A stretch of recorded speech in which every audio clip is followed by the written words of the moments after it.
Welcome back to Lantern Insights. Today on the channel, got my voice back from the Super Bowl, and we're going to be highlighting a very interesting build, kind of more of a fun build that I have here that I think has some interesting matchups, where essentially we're playing an Esper main deck, kind of the general Lantern, like black for your hand disruption, and then just blue for Whir of Invention, and white for some removal. So not playing Profane Tutor, but just a kind of more standard Whir of Invention build. However, in the sideboard, as I will show here, that's where it gets interesting, as we're playing the Urza Thopter Sword combo in the sideboard, mainly to bring in against matchups where I think it's very hard to get them locked, or it's predominantly for matchups that are kind of slower, grindier matchups, or ones that are very difficult to lock, as we can usually catch people by surprise in game 2. And so in those games, we leave in like the hand disruption and take out like the Lantern Shredder. But for game 1, we're still on the regular plan, and we keep a pretty good hand here. We don't have turn 1 black, but often discard on turn 2 is just as good. They lead on plains, pass. Obviously, still a lot of flexibility of what they could be here. And when we look at their hand, we have kind of a very interesting decision. There's a lot of things that are come up here, as they're likely on a mono white Ameria shell. I've played against a couple versions of this over the last week, but they're probably playing one copy of Haywire main, which means that Ranger Captain is a threat.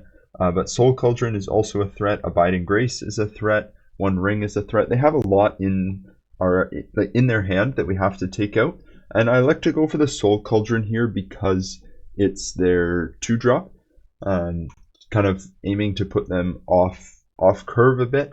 I think you could make the argument to take the Ranger Captain. I think that would also be a pretty reasonable play, but I go for the Cauldron here. And then obviously I'm just going to play out Lantern, try to get things, use my double Codex Shredder to try to just tailor my own draws a bit nicer. I do draw an Ensnaring Bridge, which is pretty good here. However, I am going to have to deal with the... so when I see Temple Garden, that's kind of when I know for sure they're on Haywire Might. So I wasn't, like prior to that, I wasn't totally... I was not sure quite yet that they were on it. But seeing the Temple Garden means that that's definitely in their plan. Here, I will say they don't play it quite optimally, in my opinion. As actually, sorry, that was later. Here I do draw the Inquisition. However, when we take a look at this hand, sorry, you have to take the Abiding Grace, because if you just take Haywire Might, they're going to be able to play Abiding Grace next turn. It's these bottom 4 that are in their hand. If you take the Haywire Might, they're going to be able to go land Abiding Grace, Haywire Might, and just be able to exile something of yours every turn. And so that's kind of what I mean, where like they have a lot of threats, and Ranger Captain probably should have been the pick, but Soul Cauldron obviously is quite a powerful card too. And here, one thing to note will be kind of how they use Ranger Captain, where they kind of just don't really use it. We let them draw the plains, and we see, like we've seen Wrath of God on the top, Winds of Abandon. Like they have a lot of creature removal that like we just get to completely ignore. Again, still like one of the best things about Lantern, where so much of their deck is totally dead. And we do draw the needle here. I think with the double lock, like we were able to find things pretty quickly. And with Prismatic Ending on top, we actually, with all the rainbow lands, you can get up to Prismatic Ending for 4. That's not unreasonable. Where here, they can play out their Haywire Might, but they essentially have to hit something on like the second card under, and it was an Arid Mesa. And so at this point, like we have them locked down. We're gonna untap, play our Prismatic Ending, and there's basically nothing they can do here. We do mill the Ranger Captain, as we don't want them to... They could have a second Haywire Might. They could have... I mean, there are other cards they can have for a 1-drop that are a problem to us, And then we also mill a Maria, as they are going to be able to use that to get Haywire Might back every turn. So we're going to cast Prismatic Ending on the One Ring. This list is only playing 2 Pithing Needles main deck, which is one thing to consider. Just kind of when you're placing your Pithing Needles, you want to have a good idea of how many you have in the deck, and then kind of have your order of importance pretty well set. But anyway, we win game 1. I think it was a tight game. Definitely opportunities kind of either way there. Whether it would have been easier if we took the Ranger Captain, I think possibly somewhat likely. But then they're gonna sit with a Soul Cauldron out for a while, so I don't know exactly how it would have gone. But we do manage to pull this one out, and now let's get into kind of which cards we're going to change in the transformational sideboard. So in terms of how we're going to transform, we're bringing in Urza. Emery, I think, is a very underrated card in the archetype. I've talked about her in a couple other videos where I think she's extremely strong, does a lot of very good things for the deck, and she's really a card that I want to do a lot more a lot more testing with, as I've been very impressed in the games where I've managed to find her. Now we got 3 copies of Foundry, 3 copies of Sword. I don't know if these numbers are exactly right, but this is kind of a deck where it is more of just a fun kind of gotcha thing out of Lantern, as people won't really be expecting the Lantern Urza switcheroo, and that is one of the great things about Lantern, where you're able to kind of play these bit kind of fun aspects to Lantern, where you can just try out lots of different flexibility. So we do just completely cut the Lantern lock here. Well, that is only 10 cards. So for our other 3, we're going to cut 1 copy of Cookbook, 1 copy of Pending, as they don't have a ton of low CMC things, and if we're looking to combo, we don't need removal. And we are cutting 1 Bridge. One nice thing about the Thopter Sword combo is when you go off, you make a bunch of 1/1s. So even once you go off, if you have Bridge protecting you, you can kind of draw 1 card, attack with all your 1/1s, and then you're still totally fine. You still win that game, which is a lot harder than, sometimes when with Saga, like, you make constructs, but you're never attacking with them because you're not holding that many cards in hand. Anyway, that's how we sideboard for this game, and let's see if we can put it into action. So obviously game 2, we are starting on the draw here.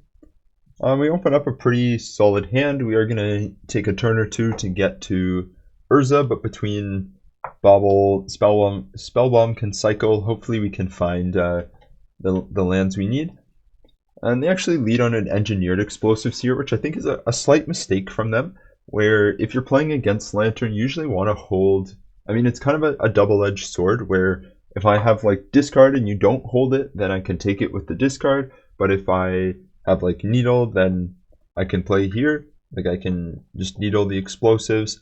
Definitely not an easy decision. And one thing I see with the Bauble, that they are drawing a Pithing Needle.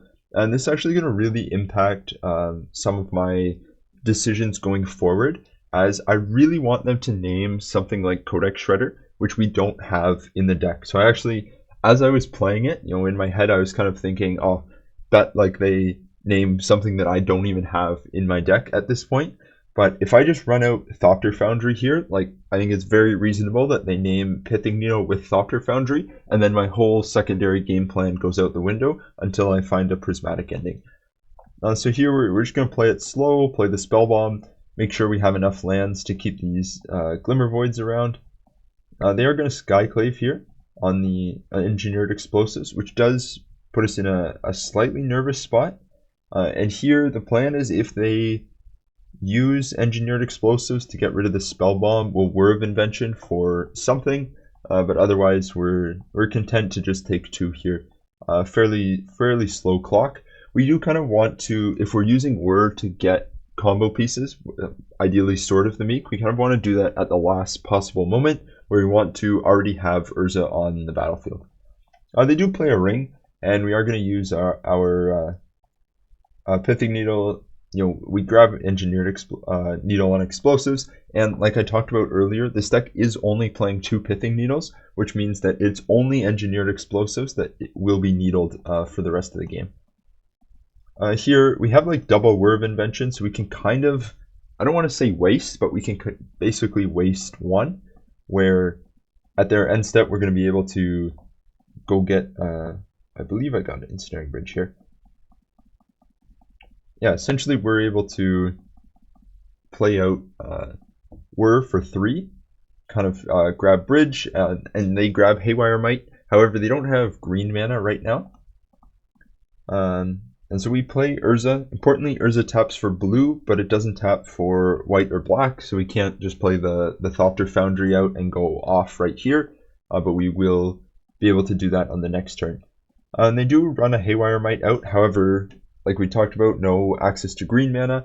I am slightly surprised that they didn't use either of the demolition fields in order to get green mana, which is probably a mistake. However, to be honest, with this board, I'm kind of the bigger threat. So if anything, like this ensnaring bridge is hurting me more than it's hurting them. But from this point, we are just gonna be able to combo the One Ring. You don't have haste anyway. So we play out Thopter Foundry, and then I actually kind of make a slight mistake here where I go to their turn, where I was going to pass through, kind of just not use the Whir of Invention to get Sword of the Meek. However, with Urza being able to tap all my artifacts for blue mana, I should do this on my turn while they are tapped out. So I grab Sword of the Meek, I start making Thopters, and they concede here. And we're just going to be able to build a huge board. I mean, 20-25 Thopters is probably good enough here. I think there's a 0% chance they still have a card like Wrath of God in the deck, which is part of the reason why you bring in this combo, where you don't have to rely as much on stalling the game out forever. So just more of a fun video than a top tier competitive Lantern list. Just kind of a fun idea that I've tried out a bit. I think it's cool in paper. One interesting dynamic when you're playing like at an LGS is kind of how do you disguise how many cards you're actually sideboarding. But yeah, just a fun short Lantern. Where's a switcheroo? And anyway, hope you enjoyed, and I will see you in the next one.